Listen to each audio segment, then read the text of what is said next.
Mali and Burkina Faso ban Americans, the visa war that signals Africa's break with the United States. Tonight on VlogND, we're tracking a diplomatic rupture that goes far beyond visas and straight to the heart of power, sovereignty, and Africa's shifting relationship with the United States. In the final days of 2025, Mali and Burkina Faso made a move rarely seen in modern diplomacy. They banned U.S. citizens from entering their countries. Not partially, not symbolically, but deliberately and immediately. And they did it for one reason: reciprocity. This decision came just weeks after United States President Donald Trump expanded America's travel ban, adding several new countries, most of them African or Arab, to a list of nations whose citizens face sweeping restrictions when trying to enter the United States. Among those newly restricted, Mali, Burkina Faso, and Niger. For the governments in Bamako and Ouagadougou, this was not just a bureaucratic policy shift. It was a statement, a message sent back across the Atlantic. The ban that triggered a response. A huge thank you to our subscribers for your amazing support. To our first-time viewers and guests, we're thrilled to have you here. Your engagement is just as valuable. If you're enjoying this, taking a second to hit subscribe would be fantastic and help us keep creating content you love. On December 16th, President Trump announced an expansion of U.S. travel restrictions,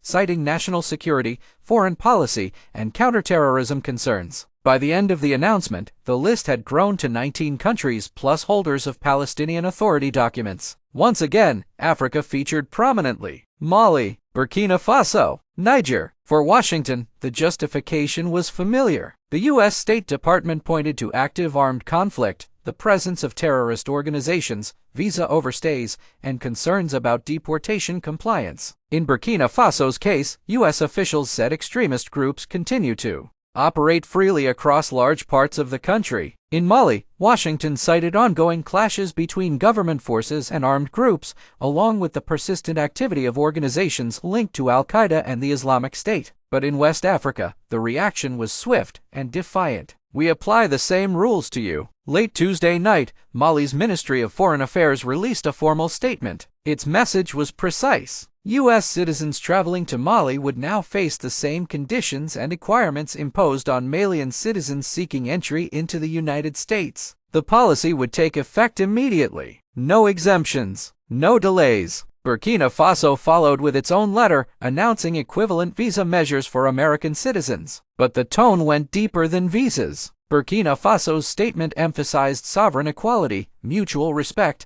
and most importantly, the principle of reciprocity. In plain terms, if our citizens are not welcome in your country, your citizens will not be welcomed in ours. This was not an emotional reaction. It was a calculated diplomatic response. Why this moment matters. Visa bans are rarely about tourism. They are about power. Who sets the rules? Who gets to move freely? And who must ask for permission? For decades, Western countries, especially the United States, have imposed travel restrictions on African nations with little expectation of retaliation. But that era is changing. Mali and Burkina Faso are not acting alone. They are part of a growing regional bloc known as the Alliance of Sahel States, or AES. And this decision must be understood within that broader transformation. The rise of the Alliance of Sahel States. The AES was formed by Mali, Burkina Faso, and Niger after all three withdrew from ECOWAS, West Africa's main regional organization. Each country is now led by a military government,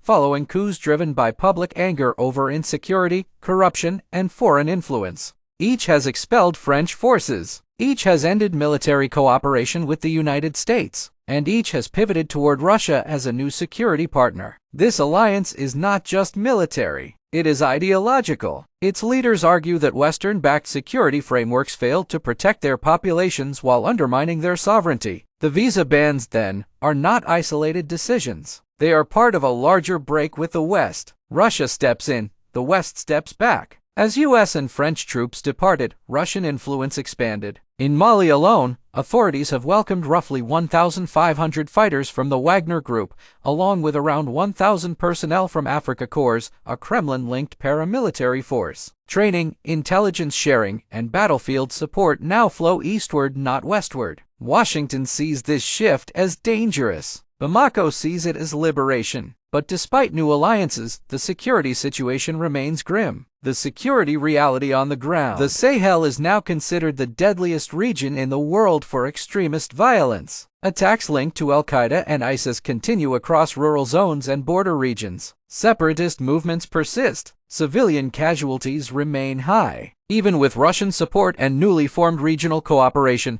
Mali, Burkina Faso, and Niger have struggled to deliver lasting security gains. At a recent Sahel summit in Bamako, the three governments announced the creation of a joint military battalion expected to deploy around 5,000 troops across borders. It was presented as a turning point, but results have yet to materialize. Washington's perspective. From the U.S. point of view, the travel bans are preventative. Officials argue that instability, weak border controls, and active conflict zones create unacceptable risks. They also cite visa overstays and deportation disputes as ongoing issues. President Trump framed the decision as necessary to protect Americans, a theme consistent with his first presidency when similar bans were imposed. But critics argue the policy collectively punishes nations already struggling with instability, while accelerating their drift away from the West. A diplomatic line has been crossed. What makes this moment different is not the U.S. ban itself, it's the response. By matching Washington's restrictions, Mali and Burkina Faso are signaling that they no longer accept one-sided global mobility rules. They are willing to absorb the economic and diplomatic consequences, and they are betting that domestic legitimacy matters more than Western approval. Analysts note that these governments enjoy significant public support,